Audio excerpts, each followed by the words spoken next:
آج کل شعبان کا مہینہ ہے. اس مہینے میں ہمیں عام مہینوں سے بڑھ کر عبادت کی طرف متوجہ ہونا چاہیے، خصوصاً نفلی عبادات. حدیث میں آتا ہے کہ کوئی چیز بندے کو اللہ کے اتنا قریب نہیں کرتی جتنا فرائض کی ادائیگی، اور نوافل اللہ کے قرب میں مزید اضافے کا سبب بنتے ہیں. شعبان میں خصوصی طور پر روزہ رکھنا پسندیدہ ہے.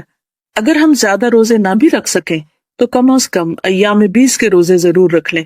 حضرت ملحان قیسی سے مروی ہے کہ رسول اللہ صلی اللہ علیہ وسلم ہمیں ایام 20 یعنی چاند کی 13، 14 اور 15 تاریخ کو روزہ رکھنے کا حکم دیتے تھے اور فرماتے تھے کہ یہ ہمیشہ کے روزوں کی مانند ہے. ابن عباس کہتے ہیں کہ رسول اللہ صلی اللہ علیہ وسلم ایام 20 کے روزے نہ تو حضر میں چھوڑتے تھے اور نہ سفر میں. حضرت ابو ہریرہ بیان کرتے ہیں کہ میرے خلیل یعنی میرے دوست صلی اللہ علیہ وسلم نے مجھے 3 وصیتیں فرمائیں کہ میں ہر ماہ 3 دن کے روزے رکھ لیا کروں، نماز چاشت کی 2 رکعتیں ادا کیا کروں اور سونے سے پہلے وتر پڑھ لیا کروں. ہمیں بھی کوشش کرنی چاہیے کہ ہم بھی ان ایام کے روزوں کی پابندی کریں اور اللہ سبحانہ وتعالیٰ کا قرب حاصل کریں. حدیث میں آتا ہے کہ جس نے ہر ماہ 3 روزے رکھے تو یہ ہمیشہ کے روزوں کی مانند ہوں گے، اور اللہ تعالیٰ نے اس کی تصدیق اپنی کتاب میں نازل فرمائی ہے. من جاء بالحسنۃ فلہ 10 امثالھا، جو ایک نیکی لائے گا اس کے لیے 10 گنا اجر ہوگا، یعنی ایک دن 10 دنوں کے برابر ہے. تو جو 3 دن مہینے میں روزے رکھے گویا اس نے 30 روزوں کا اجر و ثواب پایا. ان ابی سعید رضی اللہ عنہ قال سمعت النبی صلی اللہ علیہ وسلم یقول من صام یوما فی سبیل اللہ بعد اللہ وجہہ عن النار 70 خریفا، متفق علیہ. حضرت ابو سعید خدری رضی اللہ عنہ سے روایت ہے، کہتے ہیں میں نے رسول اللہ صلی اللہ علیہ وسلم کو فرماتے ہوئے سنا ہے، جس نے اللہ کی راہ میں یعنی اللہ کی خاطر 1 دن کا روزہ رکھا، اللہ تعالیٰ اسے 70 سال کی مسافت کے برابر جہنم کی آگ سے دور کر دیں گے. یعنی اتنا بڑا اجر ہے روزہ رکھنے کا، خاص طور پر وہ روزہ جس میں صرف اور صرف اللہ کی رضا مطلوب ہو. اب انہوں نے نیچے کچھ کیلکولیشن کی ہے کہ 30 روزے اور 6 روزے کل 36 روزے یعنی 36 روزے بنتے ہیں. ہر روزے کا ثواب 10 کے برابر ہے، کیونکہ قرآن پاک میں آتا ہے من جاء بالحسنۃ فلہ 10 امثالھا، جو ایک نیکی لایا اس کے لیے 10 کا ثواب ہے. تو اس طرح اگر ہر سال کے رمضان کے بعد 6 روزے رکھے جائیں تو عمر بھر کے روزوں کا ثواب ہو جائے گا، یعنی سال کے پھر 360 دن بن جائیں گے. اور آپ کو یہ تو معلوم ہے کہ ہجری کیلنڈر میں سال شمسی کیلنڈر کے مقابلے میں 10 دن کم ہوتا ہے. باقاعدگی سے ایام 20 جو ہیں روشن راتیں، چاند کی 13، 14 اور 15 تاریخ کے روزے رکھنے سے عمر بھر کے روزوں کا ثواب ملتا ہے. عن ابی قتادہ رضی اللہ عنہ قال قال رسول اللہ صلی اللہ علیہ وسلم 3 من كل شهر ورمضان الى رمضان فهذا صيام الدهر كله، رواہ مسلم. حضرت ابو قتادہ رضی اللہ عنہ کہتے ہیں رسول اللہ صلی اللہ علیہ وسلم نے فرمایا، ایک رمضان سے دوسرے رمضان کے درمیانی عرصے میں ہر ماہ 3 دن ایام 20 کے روزے رکھنا عمر بھر روزے رکھنے کے برابر ہے. اسے مسلم نے روایت کیا ہے. اور اس میں بھی آپ دیکھیے کہ ہر مہینے اگر روزے رکھے جائیں تو سال میں 12 مہینے ہوتے ہیں اور کل کتنے روزے ہو جائیں گے؟ 36 روزے ہو جائیں گے، اور ہر روزہ پھر 10 کے برابر. تو اس طرح 360. تو گویا ایک انسان ساری زندگی ہی روزے سے ہے. سفر میں نفلی روزہ رکھنا جائز ہے. ان حمزہ ابن عمرو الاسلمی رضی اللہ عنہ انہ سأل رسول اللہ صلی اللہ علیہ وسلم اصوم فی السفر قال ان شئت فصم وان شئت فافطر، رواہ النسائی. حضرت حمزہ بن عمرو اسلمی رضی اللہ عنہ سے روایت ہے کہ انہوں نے رسول اللہ صلی اللہ علیہ وسلم سے پوچھا، کیا میں سفر میں روزہ رکھوں؟ آپ نے فرمایا، اگر چاہو تو رکھو، چاہو تو نہ رکھو. اسے نسائی نے روایت کیا ہے. یہ سوال بہت سے لوگوں کا ہوتا ہے، کیا رکھ سکتے ہیں؟ اگر رکھ سکتے تو رکھ لو، اگر نہیں رکھ سکتے نہ رکھو. جہاد یا حج کے سفر میں روزہ رکھنے والے کو اللہ تعالیٰ 70 سال کی مسافت کے برابر جہنم سے دور کر دیتے ہیں. یعنی اس میں یہ جو فی سبیل اللہ ہے، اس میں انہوں نے اسے اللہ کے راستے میں، یعنی اللہ کے راستے میں جو سفر ہو اس سفر میں روزے رکھنے سے تعبیر کیا ہے. تو طالب علم بھی کس میں ہوتا ہے؟ فی سبیل اللہ ہوتا ہے. وہ حدیث آپ نے پڑھی ہوگی، جو علم حاصل کرنے کے لیے نکلے وہ اللہ کے راستے میں ہوتا ہے یہاں تک کہ وہ واپس پلٹ جائے. یعنی جب تک آپ گھر جاتے ہیں تو گھر سے نکلنے سے لے کر گھر تک کا سارا وقت کیا وقت ہے؟ فی سبیل اللہ، ظاہر اللہ کی خاطر آپ نکلیں. اور ساتھ اگر روزہ بھی ہو تو یہ روزہ پھر کئی گنا زیادہ اجر و ثواب کا باعث بن جاتا ہے، کیونکہ گھر میں رہ کے انسان کے لیے سہولت ہوتی ہے. اگر آپ تھکے ہوئے آپ لیٹ جائیں، آپ کم کام کر لیں، لیکن جب آپ کسی خاص مشن پہ نکلتے ہیں، پڑھنے نکلے، پڑھانے نکلے، یا کوئی اور کام اس طرح کا، جیسے یہ حج کے سفر انہوں نے کیا ہے، یہ بھی فی سبیل اللہ سفر شمار ہوتا ہے. تو ایسے میں انسان اگر ساتھ روزے میں بھی ہو تو اس کا اجر و ثواب کئی گنا زیادہ ہوتا ہے. سوموار اور جمعرات کا روزہ رکھنا رسول اکرم صلی اللہ علیہ وسلم کو پسند تھا. عن ابی ہریرہ رضی اللہ عنہ قال قال رسول اللہ صلی اللہ علیہ وسلم تعرض الاعمال یوم الاثنین والخمیس فاحب ان یعرض عملی وانا صائم، رواہ الترمذی. حضرت ابو ہریرہ رضی اللہ عنہ کہتے ہیں رسول اللہ صلی اللہ علیہ وسلم نے فرمایا سوموار اور جمعرات کو لوگوں کے اعمال اللہ کے حضور پیش کیے جاتے ہیں. میں چاہتا ہوں کہ جب میرے اعمال اللہ کے ہاں پیش کیے جائیں تو میں اس وقت روزے سے ہوں. اسے ترمذی نے روایت کیا. یوم عرفہ 9 ذی الحجہ کا ایک روزہ ایک گزشتہ اور ایک آئندہ یعنی 2 سال کے صغیرہ گناہوں کا کفارہ ہے، جبکہ یوم عاشورہ 10 محرم کا روزہ گزشتہ 1 سال کے صغیرہ گناہوں کا کفارہ ہے.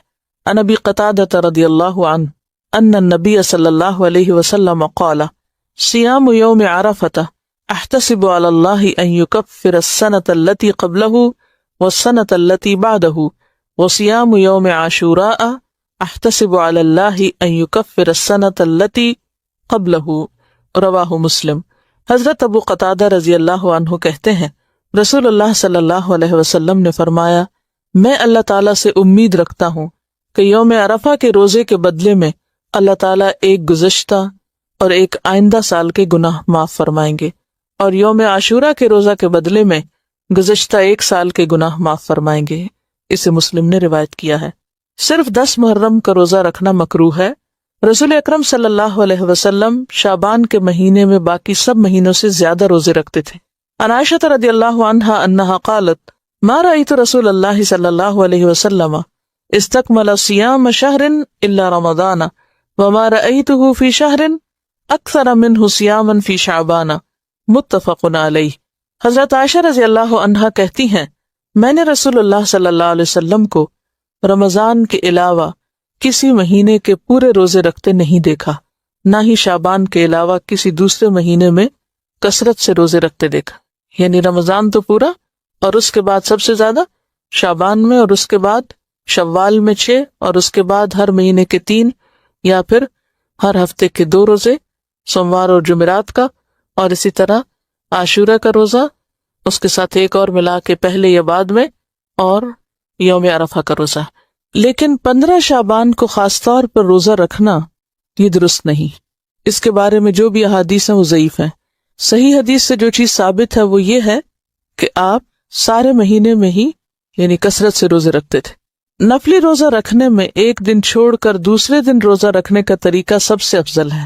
ان عبداللہ ابن عمرو رضی اللہ عنہ ان رسول اللہ صلی اللہ علیہ وسلم قال صم فی کل شہر 3 ایام قلت انی اقوى من ذلك فلم يزل يرفعني حتى قال صم يوما وافطر يوما فانه افضل الصيام وهو صوم اخی داؤد علیہ السلام، متفق علیہ. حضرت عبداللہ بن عمرو رضی اللہ عنہ سے روایت ہے کہ رسول اللہ صلی اللہ علیہ وسلم نے فرمایا ہر ماہ 3 دن کے روزے رکھو، یعنی ایام 20 کے. میں نے عرض کیا مجھ میں اس سے زیادہ طاقت ہے. رسول اللہ صلی اللہ علیہ وسلم برابر مجھ سے روزے کم کراتے رہے، حتیٰ کہ آپ نے فرمایا 1 دن روزہ رکھو اور 1 دن چھوڑ دو، یہ افضل ترین روزے ہیں. میرے بھائی داؤد علیہ السلام کا یہی طریقہ تھا. اسے بخاری اور مسلم نے روایت کیا ہے. آپ نے داؤد علیہ السلام کو اپنا بھائی کس اعتبار سے کہا؟ نسب میں نہیں بلکہ دین میں اور نبوت میں. محرم کے مہینے میں روزہ رکھنے کی فضیلت. عن ابی ہریرہ رضی اللہ عنہ قال قال رسول اللہ صلی اللہ علیہ وسلم افضل الصیام بعد رمضان شہر اللہ المحرم وافضل الصلاة بعد الفریضۃ صلاة اللیل، رواہ مسلم. حضرت ابو ہریرہ رضی اللہ عنہ روایت کرتے ہیں رسول اللہ صلی اللہ علیہ وسلم نے فرمایا رمضان کے بعد سب سے افضل روزے محرم کے روزے ہیں جو اللہ کا مہینہ ہے، اور فرض نماز کے بعد سب سے افضل نماز تہجد کی نماز ہے جسے صلاۃ اللیل کہتے ہیں۔ اسے مسلم نے روایت کیا ہے۔ سوموار کے روزے کی فضیلت۔ عن ابی قتادہ رضی اللہ عنہ قال سئل رسول اللہ صلی اللہ علیہ وسلم عن صوم الاثنین فقال فیہ ولدت وفیہ انزل علی، رواہ مسلم۔ حضرت ابو قتادہ رضی اللہ عنہ کہتے ہیں رسول اللہ صلی اللہ علیہ وسلم سے سوموار کے روزے کے بارے میں سوال کیا گیا تو آپ نے فرمایا اس دن میں پیدا کیا گیا اور اسی دن مجھ پر قرآن نازل ہونا شروع ہوا۔ اسے مسلم نے روایت کیا ہے۔ ذی الحجہ کے پہلے 9 روزے رکھنا مستحب ہے۔ ذی الحج کے مہینے میں جو پہلے 9 دن ہے، کیونکہ 10ویں تاریخ کو تو عید ہوتی ہے، کیونکہ وہ دن بہت افضل ایام ہے، یعنی ان دنوں میں کوئی بھی نیک عمل کرنا بہت زیادہ اجر و ثواب کا باعث ہے۔ ہر ماہ کوئی سے 3 روزے رکھنا مستحب ہے۔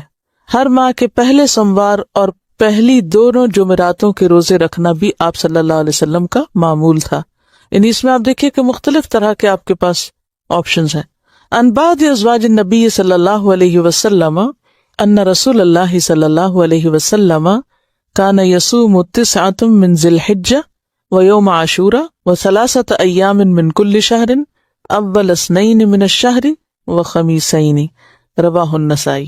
نبی اکرم صلی اللہ علیہ وسلم کی کسی زوجہ محترمہ سے روایت ہے کہ رسول اکرم صلی اللہ علیہ وسلم ذی الحجہ کے پہلے 9 روزے اور عاشورہ کا روزہ رکھتے، نیز ہر ماہ میں 3 روزے رکھا کرتے، ایک روزہ ہر ماہ کے پہلے سوموار کو اور ہر ماہ کی پہلی 2 جمعرات کو۔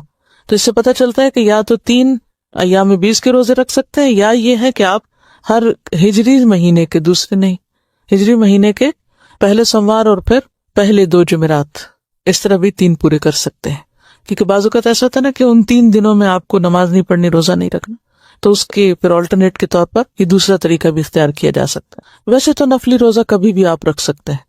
نفلی روزے کی نیت دن میں زوال سے پہلے کسی وقت بھی کی جا سکتی ہے، یعنی اگر آپ نے کچھ کھایا پیا نہیں صبح سے تو ظہر سے پہلے آپ اس کی نیت کر سکتے ہیں۔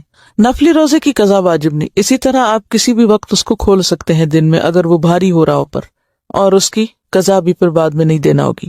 نفلی عبادت میں اعتدال اور میانہ روی افضل ہے۔ صیام 40 مسلسل 40 روزوں کا چلہ سنت رسول صلی اللہ علیہ وسلم سے ثابت نہیں، یعنی بعض لوگ 40 دن کے روزے رکھتے ہیں تو اس کی کوئی حقیقت نہیں۔ زیادہ افضل عمل وہ ہوتا ہے جس میں ہمیں دلیل مل جائے اور جو نبی صلی اللہ علیہ وسلم کا طریقہ ہو۔ الصیام الممنوع والمکروہ، ممنوع اور مکروہ روزے۔ عید الفطر اور عید الاضحیٰ کے روزے رکھنا منع ہے۔ عن ابی عبید رضی اللہ عنہ قال شہدت العید مع عمر بن الخطاب رضی اللہ عنہ فقال هذان یومان نہى رسول اللہ صلی اللہ علیہ وسلم عن صیامہما یوم فطرکم من صیامکم والیوم الآخر تأکلون فیہ من نسککم، رواہ البخاری۔ حضرت ابو عبید رضی اللہ عنہ کہتے ہیں میں نے عمر بن خطاب کے ساتھ نماز عید ادا کی۔ حضرت عمر نے کہا ان 2 دنوں کے روزے رکھنے سے نبی اکرم صلی اللہ علیہ وسلم نے منع فرمایا ہے۔ پہلا دن جب تم اپنے روزے ختم کرو، دوسرا دن جب تم قربانی کا گوشت کھاتے ہو۔ اسے بخاری نے روایت کیا ہے۔ روزے ختم کرو سے مراد عید الفطر ہے، اور قربانی کا گوشت عید الاضحیٰ میں کھایا جاتا ہے۔ صرف جمعہ کے دن کا روزہ رکھنا مکروہ ہے۔ اگر کوئی شخص اپنے معمول کے مطابق جمعہ کو روزہ رکھے تو جائز ہے۔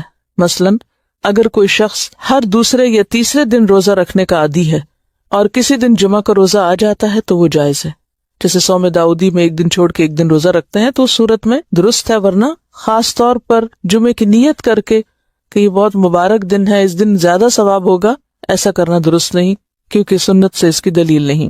عن ابی ہریرہ عن النبی صلی اللہ علیہ وسلم قال لا تختصوا لیلۃ الجمعۃ بقیام من بین اللیالی ولا تخصوا یوم الجمعۃ بصیام من بین الایام الا ان یکون فی صوم یصومہ احدکم، رواہ مسلم۔ حضرت ابو ہریرہ رضی اللہ عنہ سے روایت ہے کہ نبی اکرم صلی اللہ علیہ وسلم نے فرمایا جمعہ کی رات، یعنی جمعہ اور جمعرات کی درمیانی رات جو تھی نا، جمعرات جب ختم ہوتی ہے اور اگلے دن جمعہ ہوتا ہے تو وہ رات بیچ کی، اس کو قیام اللیل کے لیے مقرر نہ کرو، فکس نہ کرو، اور نہ جمعہ کے دن کو روزے کے لیے مخصوص کرو۔ ہاں اگر کوئی شخص روزہ رکھنے کا عادی ہو اور اس میں جمعہ آ جائے تو پھر جائز ہے، اسے مسلم نے روایت کی، یعنی بالکل واضح حدیث ہے۔ ہمارے ہاں بعض لوگ شب جمعہ مناتے ہیں اور وہ اسی رات کو زیادہ عبادت کرتے ہیں، حالانکہ اس سے منع کیا گیا ہے کہ صرف اس رات کو مخصوص نہ کیا جائے۔ عن ابی ہریرہ رضی اللہ عنہ قال سمعت رسول اللہ صلی اللہ علیہ وسلم یقول لا يصوم احدکم یوم الجمعۃ الا یوما قبلہ او بعدہ، رواہ البخاری۔ حضرت ابو ہریرہ رضی اللہ عنہ کہتے ہیں کہ میں نے رسول اللہ صلی اللہ علیہ وسلم کو فرماتے ہوئے سنا ہے، کوئی آدمی صرف جمعہ کا روزہ نہ رکھے، اگر رکھنا چاہے تو ایک دن پہلا یا پچھلا ساتھ ملا کر رکھے، یعنی جمعرات اور جمعے کا یا جمعہ اور ہفتے کا رکھ سکتا ہے، ورنہ خالی جمعے کا نہ رکھے۔ اسے بخاری نے روایت کیا۔ اس کی کیا حکمت ہو سکتی ہے؟ اس سے کیوں منع کیا گیا ہے؟ کیا سمجھ میں آتا ہے آپ کو؟ جمعہ عید کا دن ہے، اور اصل میں بات یہ ہے کہ جو چیز اللہ اور اس کے رسول صلی اللہ علیہ وسلم نے مخصوص نہیں کی، وہ ہمیں اپنی طرف سے، اپنی عقل سے، اپنے قیاس سے نیکی سمجھ کے مخصوص نہیں کرنی چاہیے، ٹھیک ہے نا؟ کیونکہ اگر کوئی چیز قیاس کے ذریعے عبادت بن سکتی تو پھر یہ جمعے کی رات کو ہماری تصور اور خیال میں ایک نیکی کی رات سمجھا جاتا ہے، تو یہ سوچ کے کہ اس دن کا ثواب زیادہ ہے، کیونکہ جمعے کے دن کے کئی فضائل ہیں، لیکن اسی دن روزہ رکھنے سے منع کر دیا گیا۔ تو اصل حکم کیا ہے کہ ما آتاکم الرسول فخذوہ وما نہاکم عنہ فانتہوا، جو وہ دیتے ہیں تم کو لے لو، جس سے روکتے ہیں رک جاؤ۔ اصل معاملہ اطاعت کا معاملہ ہے کہ کون کتنا فرما بردار ہے۔ اور ویسے بھی آپ دیکھیے کہ دین میں بہت ساری چیزیں جنہیں اللہ اور اس کے رسول صلی اللہ علیہ وسلم نے مقرر نہیں کیا، وہ بندوں پہ مقرر کر دینا کیا ہے؟ بندوں کے ساتھ زیادتی، بندوں کے لیے زندگی دوبھر کرنا ہے۔ جیسے کہ یہ چیز اتنے 1000 دفعہ پڑھو، تو وہ کیا ہے بندوں کے لیے؟ مشکل، یعنی اللہ کا ذکر بھی ایک بوجھ بن گیا۔ تو اسی طرح کوئی بھی دن کسی کام کے لیے اس طرح مقرر کر دینا کہ اس میں پھر اس کام کی پابندی کی جائے، جبکہ اللہ اور اس کے رسول صلی اللہ علیہ وسلم نے پابندی نہیں کروائی، تو یہ بندوں کے لیے مشکلات پیدا کرنے کا سبب ہے، اور اس سے پرہیز کرنا چاہیے۔ یعنی انسانوں کو کوئی حق نہیں کہ اب شریعت میں اضافے کریں۔ صوم وصال یعنی شام کے وقت روزہ افطار نہ کرنا اور کچھ کھائے پیے بغیر اگلا روزہ شروع کر دینا مکروہ ہے۔ اس کو صوم وصال، وصال کا مطلب ہوتا ہے جوڑنا، ملانا۔ عن ابی ہریرہ رضی اللہ عنہ قال نہى رسول اللہ صلی اللہ علیہ وسلم عن الوصال فی الصوم فقال له رجل من المسلمین انك تواصل یا رسول اللہ صلی اللہ علیہ وسلم قال وأيكم مثلی انی ابیت یطعمنی ربی ویسقینی، متفق علیہ۔ حضرت ابو ہریرہ رضی اللہ عنہ کہتے ہیں رسول اللہ صلی اللہ علیہ وسلم نے صوم وصال سے منع فرمایا، تو ایک آدمی نے عرض کیا یا رسول اللہ صلی اللہ علیہ وسلم، آپ تو صوم وصال رکھتے ہیں۔ آپ نے فرمایا تم میں مجھ جیسا کون ہے؟ میں رات کو سوتا ہوں تو مجھے میرا رب کھلاتا بھی ہے پلاتا بھی ہے۔ اسے بخاری اور مسلم نے روایت کیا۔ اب اس کھلانے پلانے سے مراد وہ بھی ہو سکتا ہے جیسے حضرت مریم کو یعنی معجزاتی طور پہ کھلایا پلایا جاتا تھا، اور اس سے مراد روحانی غذا بھی ہو سکتی کہ انسان اگر روحانی طور پر زیادہ مضبوط ہو تو اگر دنیاوی اعتبار سے کھانا پینا کم بھی ہے تو انسان کے اندر پھر بھی اسٹیمنا باقی ہوتا ہے۔ اب اس کا اصل معنی آپ نے خود نہیں بتایا، لہٰذا ان دونوں میں سے کوئی بھی ہو سکتا ہے۔ اور یہ جو کہا تم میں مجھ جیسا کون ہے، تو مراد یہ کہ میں تو اللہ کا پیغمبر ہوں۔ آپ کی حیثیت تو مختلف ہے اس اعتبار سے، اور آپ کی طاقت اور آپ کی جو اسٹیمنا ہے وہ عام بندوں سے کہیں زیادہ تھا، عبادت کا اور باقی کاموں کے لیے بھی۔ رمضان شروع ہونے سے پہلے استقبال کے طور پر روزے رکھنا منع ہے۔ اگر کوئی شخص اپنے گزشتہ معمول کے مطابق روزے رکھتا چلا آ رہا ہے اور وہ دن اتفاقاً رمضان سے 1 یا 2 روز پہلے آ گیا تو کوئی حرج نہیں۔ عن ابی ہریرہ رضی اللہ عنہ قال قال رسول اللہ صلی اللہ علیہ وسلم لا يتقدمن احدکم رمضان بصوم یوم او یومین الا ان یکون رجل کان یصوم صوما فلیصم ذلک اليوم، متفق علیہ۔ حضرت ابو ہریرہ رضی اللہ عنہ کہتے ہیں رسول اللہ صلی اللہ علیہ وسلم نے فرمایا رمضان سے 1 یا 2 دن پہلے کوئی آدمی روزہ نہ رکھے، البتہ وہ شخص جو اپنے معمول کے مطابق روزہ رکھتا آ رہا وہ رکھ سکتا ہے۔ اسی طرح شک کا روزہ رکھنا بھی منع ہے کہ کوئی شخص 1 دن پہلے صرف اس لیے روزہ رکھ لے کہ کیا پتا چاند کہیں نظر آ گیا ہو تو میرا کہیں روزہ رہ نہ جائے، یعنی یا تو چاند دیکھو یا پھر 30 دن مکمل کر لو اگر بادل وغیرہ ہوں تو۔ مسلسل روزے رکھنا بھی منع ہے۔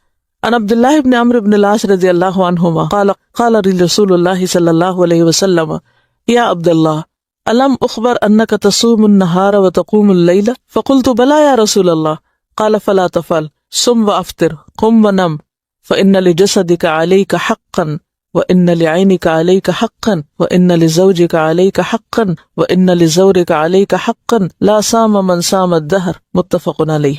حضرت عبداللہ ابن عمرو ابن عاص رضی اللہ عنہ کہتے ہیں رسول اللہ صلی اللہ علیہ وسلم نے مجھے فرمایا اے عبداللہ مجھے خبر ملی ہے کہ تم ہمیشہ دن کو روزہ رکھتے ہو اور رات کو قیام کرتے ہو۔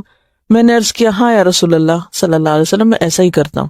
آپ صلی اللہ علیہ وسلم نے فرمایا ایسا مت کرو، روزہ رکھو بھی اور چھوڑ بھی دو، رات کو قیام بھی کرو اور آرام بھی کرو، تمہارے جسم کا تم پر حق ہے، تمہاری آنکھ کا تم پہ حق ہے یعنی سونا بھی چاہیے، تمہاری بیوی کا تم پر حق ہے، تمہارے مہمان کا تم پر حق ہے، جس نے مسلسل روزے رکھے اس کا کوئی روزہ نہیں، کیونکہ وہ پھر جسم ویسے ہی عادی ہو جاتا ہے بھوکا رہنے کا، تو وہ پھر بھوک کی جو ایک کیفیت ہوتی ہے یا تڑپ ہوتی ہے وہ محسوس بھی نہیں ہوتی، وہ روزہ نہیں بلکہ عادت ہو گئی، جسے بخاری اور مسلم نے روایت کیا۔ ایام تشریق یعنی 11، 12، 13 ذوالحجہ کے روزے رکھنا منع ہے، البتہ جو حاجی قربانی نہ دے سکے وہ منا میں ایام تشریق کے روزے رکھ سکتا ہے۔ عن عائشة وابن عمر قال لم يرخص في ایام التشریق ان يصمن الا لمن لم يجد الهدي رواہ البخاری۔ حضرت عائشہ اور حضرت ابن عمر رضی اللہ عنہما سے روایت ہے کہ ایام تشریق میں کسی آدمی کو روزہ رکھنے کی اجازت نہیں دی گئی سوائے اس حاجی کے جو قربانی نہ دے سکے۔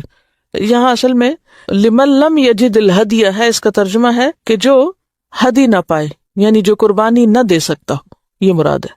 حاجی کو عرفات میں 9 ذی الحج یعنی یوم عرفہ کا روزہ رکھنا منع ہے۔ ان میمونہ رضی اللہ عنہا ان الناس شکوا فی صیام النبی صلی اللہ علیہ وسلم یوم عرفہ فارسلت الیہ بحلاب وهو واقف فی الموقف فشرب منه والناس ينظرون متفق علیہ۔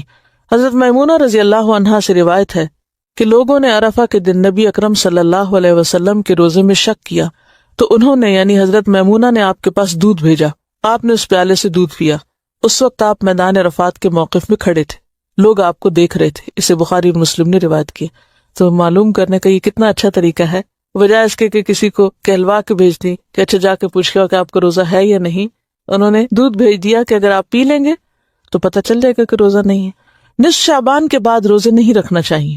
عن ابی ہریرہ رضی اللہ عنہ قال قال رسول اللہ صلی اللہ علیہ وسلم اذا بقی نصف من شعبان فلا تصوموا رواہ الترمذی۔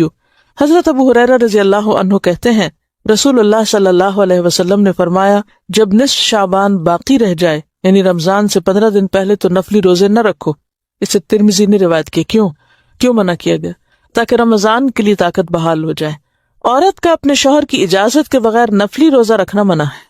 عن ابی ہریرہ رضی اللہ عنہ ان رسول اللہ صلی اللہ علیہ وسلم قال لا تصوم المرأة وزوجها شاهد یوما من غیر شہر رمضان الا باذنه رواہ الترمذی۔ حضرت ابو ہریرہ رضی اللہ عنہ سے روایت ہے کہ رسول اکرم صلی اللہ علیہ وسلم نے فرمایا کوئی عورت اپنے شوہر کی موجودگی میں اس کی اجازت کے بغیر سوائے رمضان کے روزوں کے نفلی روزے نہ رکھے۔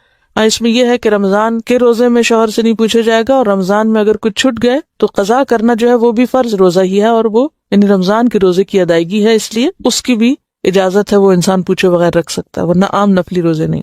کیوں منع کیا گیا؟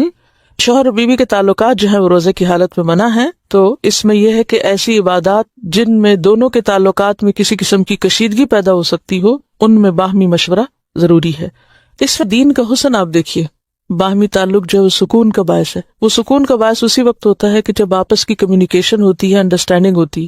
اگر شوہر بیوی کے درمیان کوئی کمیونیکیشن ہی نہیں، آپس میں مشورہ ہی نہیں، کسی معاملے میں کوئی گفتگو ہی نہیں، تو وہ پھر مودتاً اور رحمتاً کا سبب نہیں ہو سکتا۔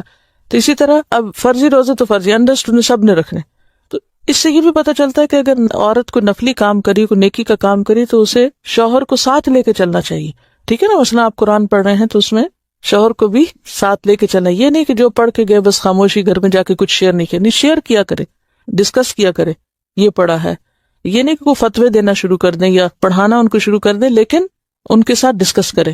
ان کے سوال یہ تھا کہ کیا شوہر بیوی کی اجازت کے بغیر روزہ رکھ سکتا ہے؟ تو اس میں آپ دیکھیں پیچھے حضرت عمرو بن العاص جب آپ صلی اللہ علیہ وسلم نے جب کہ کثرت سے نفلی روزے رکھتے تھے تو انہوں نے کیا کہا کہ تمہاری بیوی کا بھی تم پر حق ہے۔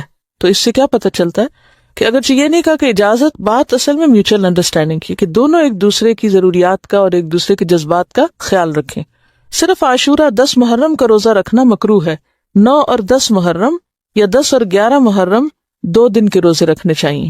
عن عبداللہ ابن عباس رضی اللہ عنہما یقول حین صام رسول اللہ صلی اللہ علیہ وسلم یوم عاشوراء وامر بصیامہ قالوا یا رسول اللہ صلی اللہ علیہ وسلم انہ یوم تعظمہ الیہود والنصارى فقال رسول اللہ صلی اللہ علیہ وسلم فاذا كان العام المقبل ان شاء اللہ صمنا اليوم التاسع قال فلم يأت العام المقبل حتى توفي رسول اللہ صلی اللہ علیہ وسلم، رواہ مسلم۔